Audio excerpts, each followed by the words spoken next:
So how do we recommend people organize their content or plan for their content so that it's most effective for their customers and for them selling their program?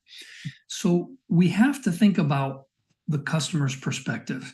Now, we're very knowledgeable in our subject matter. If not, you wouldn't be considering building a course on it or building a membership around it. So we have the disadvantage that we know our content really well, and our perspective relative to the customer is going to be buying it is very different. They're very naive. They have no idea what they're talking about in our space. Many times they have misconceptions, and they have things that we have to correct as part of our either selling or teaching process. So with this in mind, we need to look at our content as a big, long river of content, a lot of content, a huge volume of material, because we know so much about it. But then we have to look at it upstream as tributaries or small streams that are flowing into this big river. And what we want to do is either pull out slivers of content from the big river and make a tributary out of it, or we have to come up with our own little tributaries that might be fringe content or, content we hadn't considered covering in our program to attract an audience. Because people aren't out there going, hey, how do I learn everything there is to know about this subject matter? They're trying to solve some problem. They're trying to, maybe educate one of their team members on something. Maybe they're trying to acquire a skill they don't have that's key to accomplishing something. And so we have to think about these tributaries as, think of it like a landing page, something that has a headline, something that's trying to sell someone on something that we do. And we want to give them something concrete, solid. We want to get them a win in 30, 45, 60, on the outside 90 days. They don't know who we are. They don't know exactly how credible we are. They've done some of their research, but now they've decided to buy from us. And so what you want is for that first buy to be something that they're looking to accomplish. If it's weight loss, you want to come up and do something like, hey, lose 10 pounds in 30 days. I like to, experiment with new topics. And right now, pickleball is really, popular and interesting. And let's think about, there's a huge river of content in teaching pickleball, but think about a landing page with a title, A First Timer's Guide to Playing Pickleball, or Practicing Solo to Improve Your Pickleball Game, or Recruiting Friends to Form a Pickleball Group, playing group or league. All of these are trying to go after something that somebody is Google searching. They're looking for something.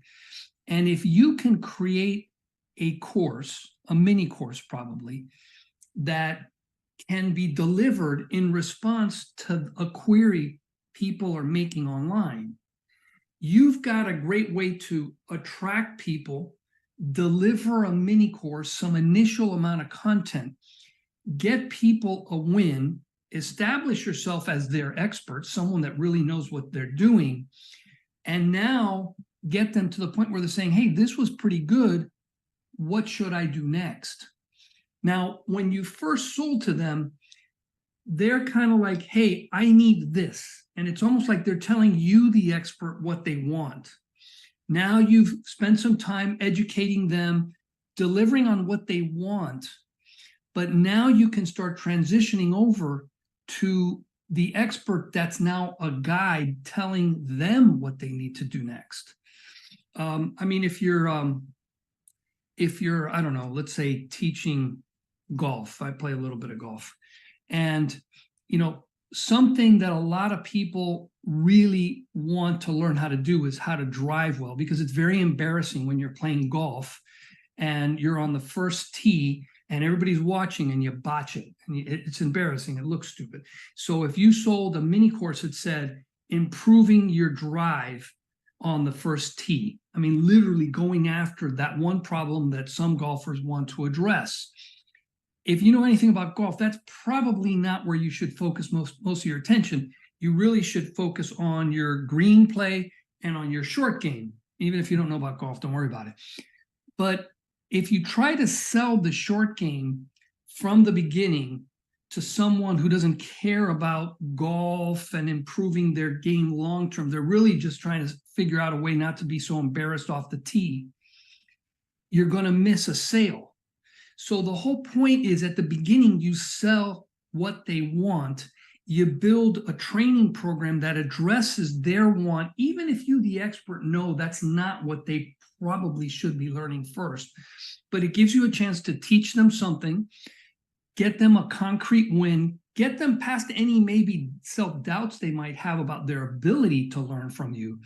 And now you've established yourself as their expert. So from an organization of your program, you've got this huge river of content that you could be sharing from them. But what you choose to do is give them the sliver that they're most wanting, the one that's in most demand. Then when they're at the end of that, now you try to say, hey, now what you need me, the expert, telling you is this. And you give them a list of, let's put you on this learning track.